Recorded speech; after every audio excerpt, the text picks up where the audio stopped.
KʻUng-Ming angers Chu Yu.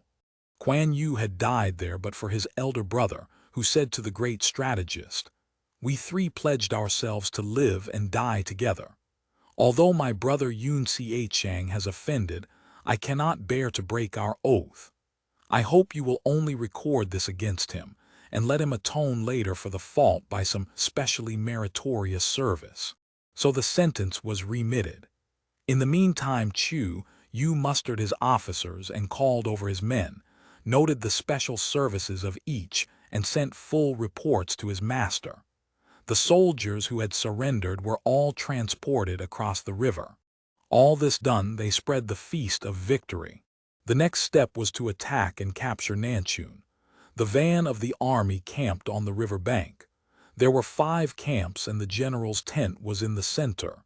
He summoned his officers to a council. At this moment Sun Xiang arrived with congratulations from Liu Pei. Chu Yu received him, and, having saluted in proper form, Xiang said, "My lord sent me on this special mission to felicitate the general on his great virtue and offer some unworthy gifts." "Where is Yuan Ter?" asked Chu Yu. "He is now encamped at Yukyungku." "Is KʻUng-Ming there?" asked Chu Yu, taken aback. "Both are there," said Xiang. "Then return quickly, and I will come in person to thank them." The presents handed over, Sun Xiang was sent back forthwith to his own camp. Then Lu Su asked Chu Yu why he had started when he heard where Liu Pei was camped. "Because," replied Chu Yu, "camping there means that he has the intention of taking Nanchun. Having spent much military energy and spared no expenditure, we thought the district should fall to us easily. Those others are opposed to us, and they wish to get the advantage of what we have already accomplished. However, they must remember that I am not dead yet." "How can you prevent them?" asked Lu Su. "I will go myself and speak with them. If all goes well, then let it be so. In case it does not, then I shall immediately settle up Liu Pei without waiting for Nanchun to be taken." "I should like to accompany you," said Lu Su. The general and his friends started, taking with them a guard of 1 squadron of light horse.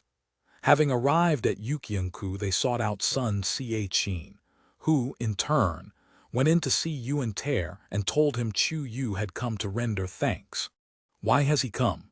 asked Yuan Ter of his all-wise advisor. "Is it likely he would come out of simple politeness? Of course, he has come in connection with Nanchun. But if he brings an army, can we stand against it?" asked Yuan Ter. "When he comes, you may reply thus and thus." Then they drew up the warships in the river and ranged the soldiers upon the bank, and when the arrival of Chu Yu was formally announced, Ko Yun, with some horsemen, went to welcome him. When Chu Yu saw what bold men they looked, he began to feel uncomfortable, but he went on his way.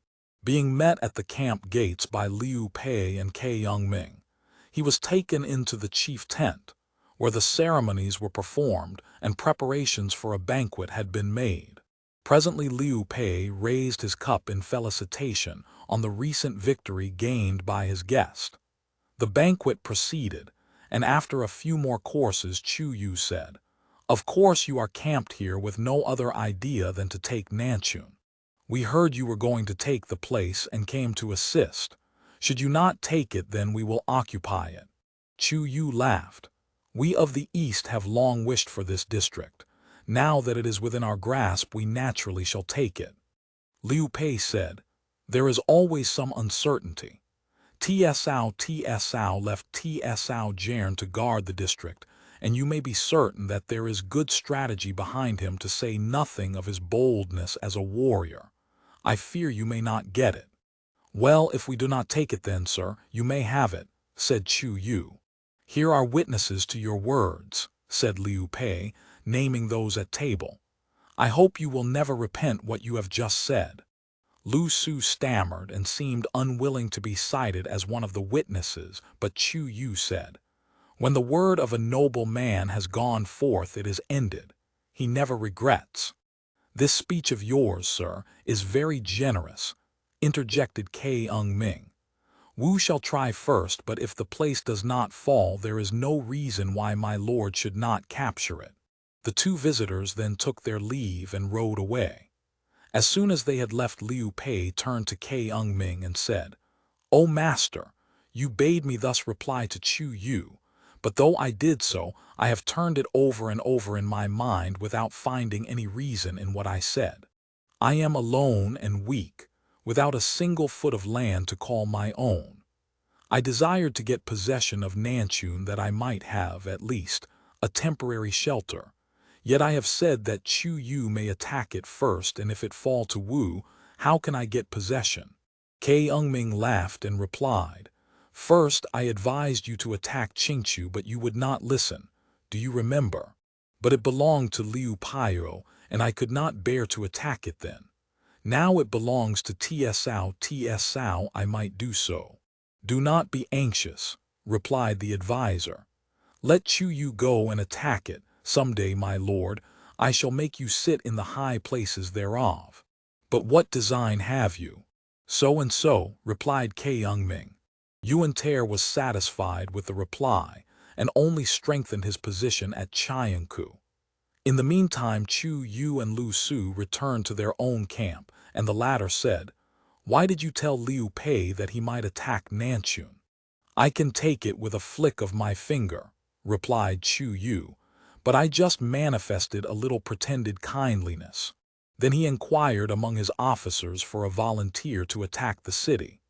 One Chiang Chien offered himself, and was put in command of the vanguard, with Su Shang and Ting Feng as helpers.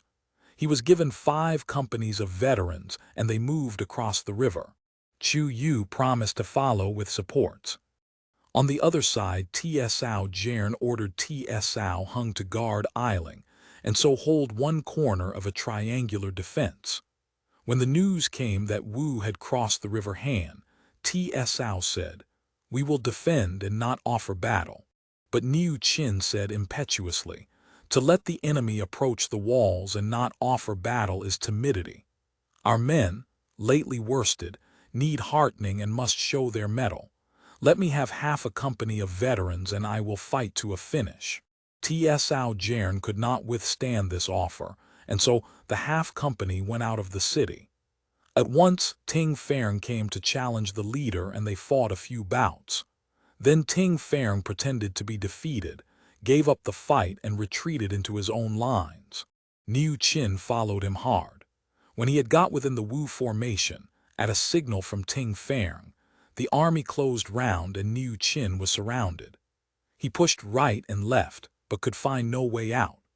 Seeing him in the toils, Tsao Jern, who had watched the fight from the wall, donned his armor and came out of the city at the head of his own bold company of horsemen, and burst in among the men of Wu to try to rescue his colleague. Beating back Su Shang, he fought his way in and presently rescued Niu Qin. However, having got out, he saw several score of horsemen still in the middle, unable to make their way out, whereupon he turned again to the battle and dashed in to their rescue. This time, he met Chiang Chien, on whom he and Niu Qin made a violent onslaught.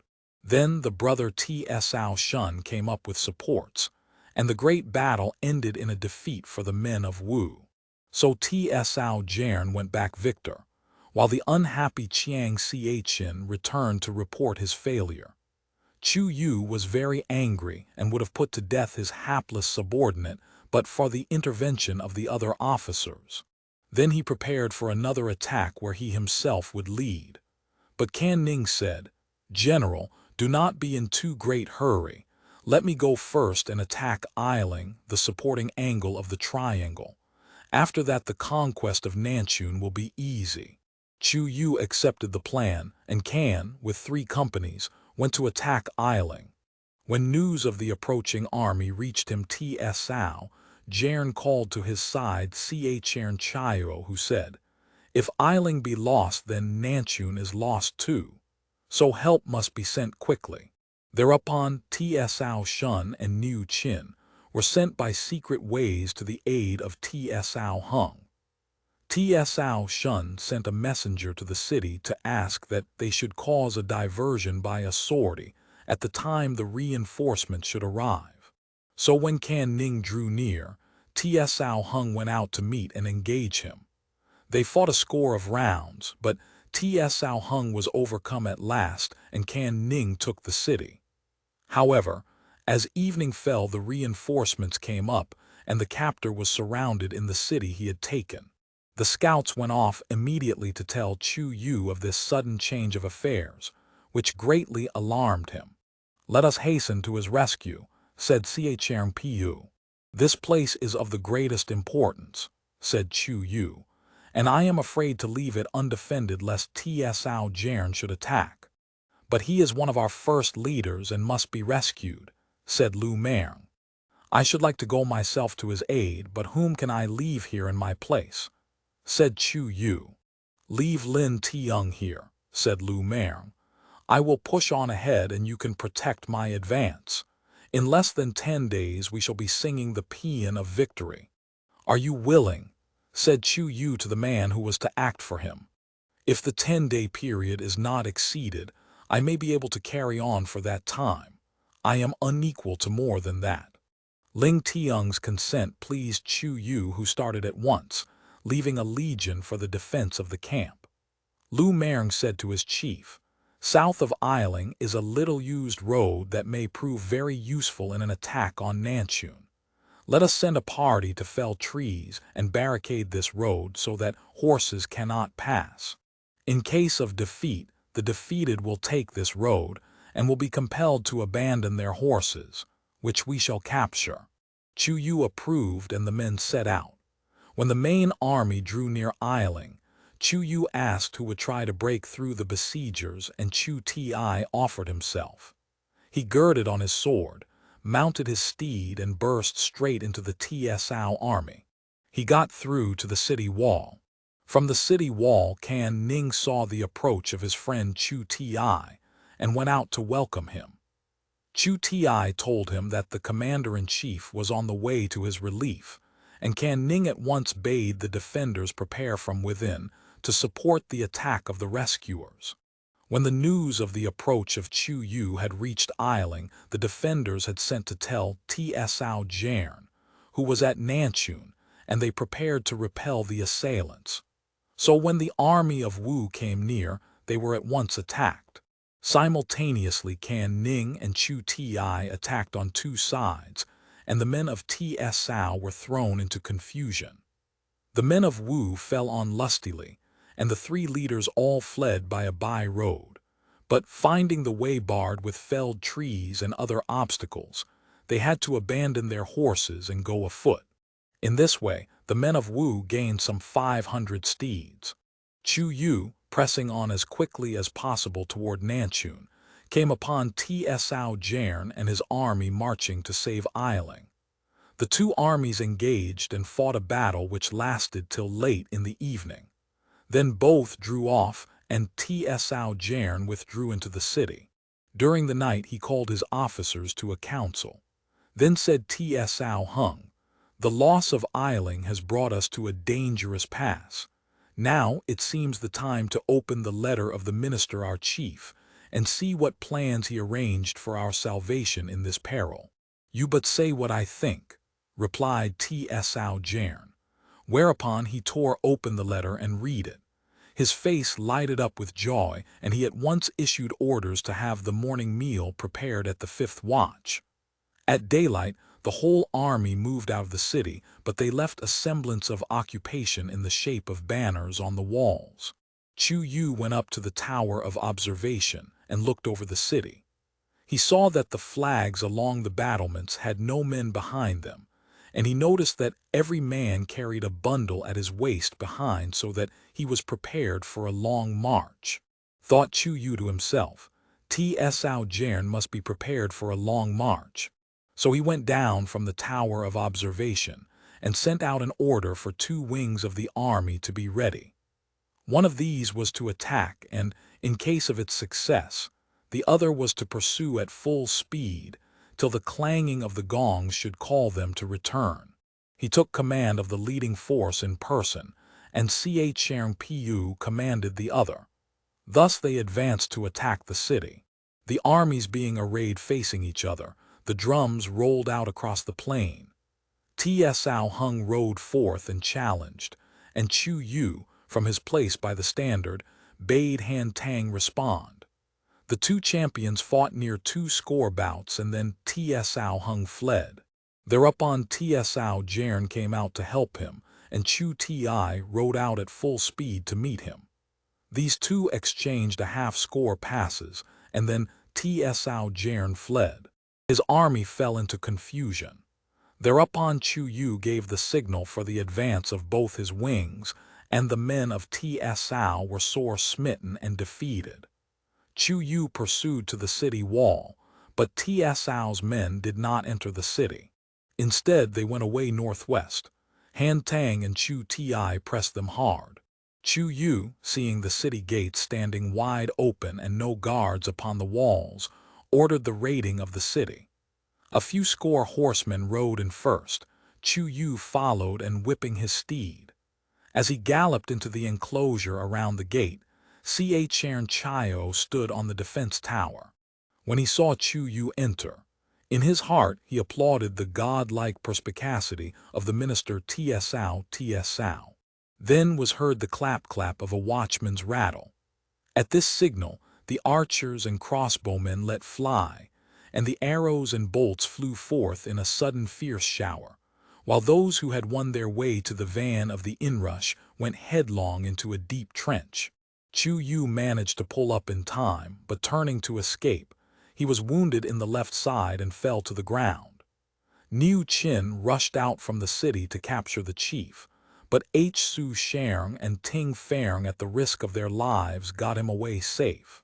Then the men of TSO dashed out of the city and wrought confusion among the men of Wu, who trampled each other down, and many more fell into the trenches.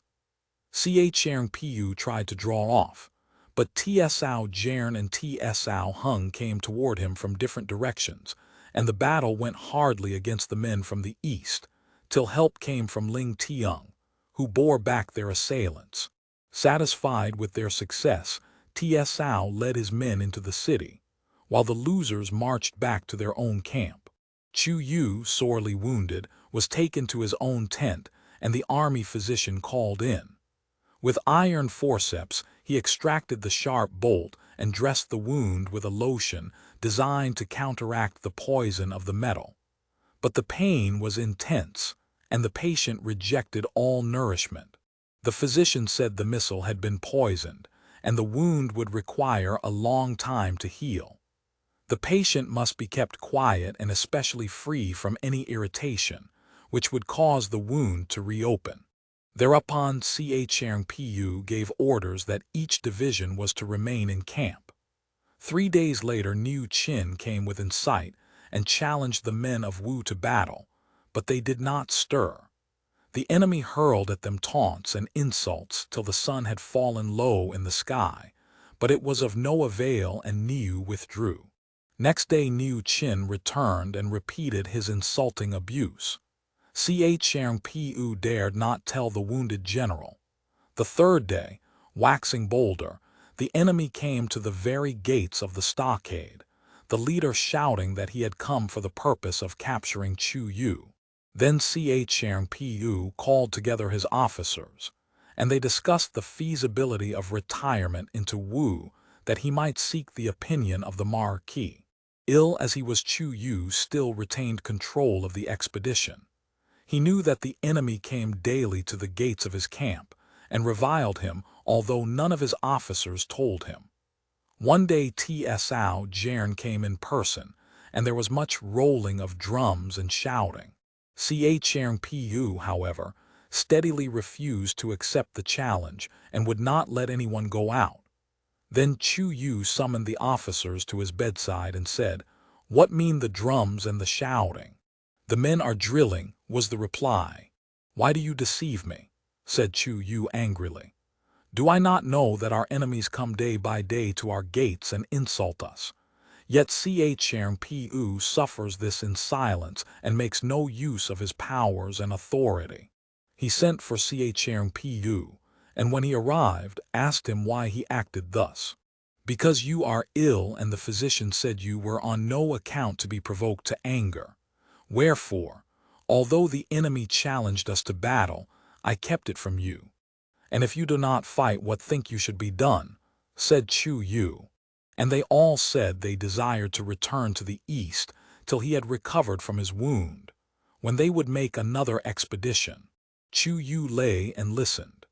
Suddenly he sprang up, crying, "The noble man who has eaten of his lord's bounty should die in his lord's battles. To return to one's home wrapped in a horse's hide is a happy fate. Am I the sort of man to bring to naught the grand designs of my country?" So speaking, he proceeded to gird on his armor, and he mounted his horse. The wonder of the officers only redoubled when their general placed himself at the head of some hundreds of horsemen, and went out of the camp gates toward the enemy, then fully arrayed. Tsao Jern, their general, stood beneath the great standard. At sight of the opponents, Tsao Jern flourished his whip and began to hurl abuse at them. "Chu-yu, you babe! I think your fate has met you. You dare not face my men." The stream of insult never ceased. Presently Chu-yu could stand it no longer. Riding out to the front, he cried, "Here I am, base churl, look at me." The whole Tsao army were taken aback. But Tsao Jern turned to those about him and said, "Let us all revile him." And the whole army yelled insults. Chu-yu grew angry and sent Pian Chang out to fight.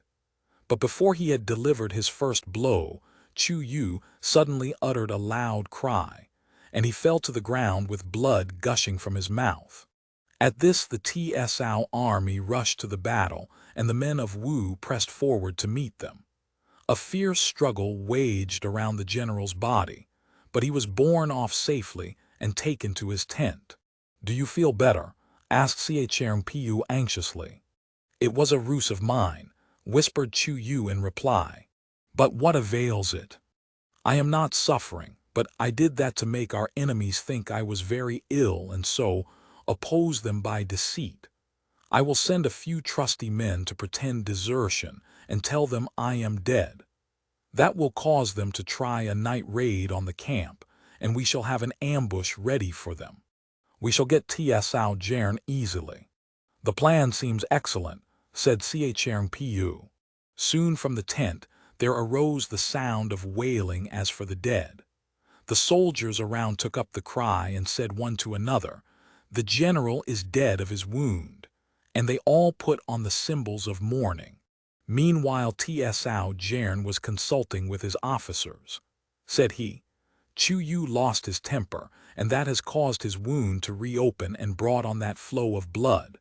You saw him fall to the ground, and he will assuredly die soon." Just then there came in one who said that a few men had come over from the enemy, asking to be allowed to join the army of Tsao. Among them were two of Tsao's men who had been made prisoners. Tsao Jern sent for the deserters and questioned them. They told him a story of Chu-yu's wound and death that day. The leaders were all in mourning. They had deserted because they had been put to shame by the second in command. Pleased at this news, Tsao Jern at once began to arrange to make a night attack on the camp, and if possible, get the head of the dead general to send to the capital. "Success depends upon promptitude, so act without delay," said Chern Chio. Niu Chin was told off as van leader.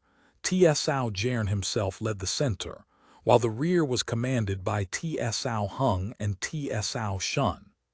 Chern Chio and a few men were left to guard the city. At the first watch they left the city and took the way toward Chu-yu's camp. When they drew near, not a man was visible, but flags and banners and spears were all there, evidently to keep up an appearance of preparation. Feeling at once that they had been tricked, they turned to retreat. But a bomb exploded, and this was the signal for an attack on all four sides. The result was a severe defeat for the raiders, and the army of Tsao Jern was entirely broken and scattered abroad so that no one part of the beaten army could aid the other. Tsao Jern, with a few horsemen, got out of the press and presently met Tsao Hung. The two leaders ran away together, and by the 5th watch they had got near Nanchun. Then they heard a beating of drums, and Lin Tiong appeared barring the way. There was a small skirmish, and Tsao Jern went off at an angle, but he fell in with Kan-Ning, who attacked him vigorously. Tsao Jern dared not go back to Nanchun, but he made for Sianyang along the main road. The men of Wu pursued him for a time and then desisted. Chu Yu and Chang Pu then made their way to Nanchun, where they were startled to see flags on the walls and every sign of occupation. Before they had recovered from their surprise, there appeared one who cried, "Pardon, General. I had orders from my chief to take this city. I am Ko Tizulung of Changshan." Chu Yu was fiercely angry and gave orders to assault the city, but the defenders sent down flights and flights of arrows, and his men could not stay near the rampart. So he withdrew and took counsel. In the meantime, he decided to send a force to capture Qingchu and another to take Sianyang. Nanchun could be taken later. But even as these orders were being given, the scouts came in hurriedly to report that Chuko Liang, suddenly producing a military commission, had induced the guards of Qingchu to leave it and go to the rescue of Chu Yu, whereupon Chang Fei had occupied the town. Soon after, another messenger came to say that Siahu Tun, at Sianyang, had received from Chuko Liang dispatches, supported by a commission in due form, saying that Tsao Jern was in danger and needed help, whereupon Siahu Tun had marched off and Quan Yu had seized that town. Thus the two towns that Chu Yu wanted had fallen, without the least effort, into the hands of his rival Liu Pei. How did Chuko Liang get this military commission with which he has imposed on the captains? Asked Chu Yu. Chang Pu replied, he seized that of Chang Chio, and so has got all this district into his power. Chu Yu uttered a great cry, for at that moment his wound had suddenly burst open. A city falls, but not to us the gain. The guerdon is another's, ours the pain. The next chapter will say what befell Chu Yu.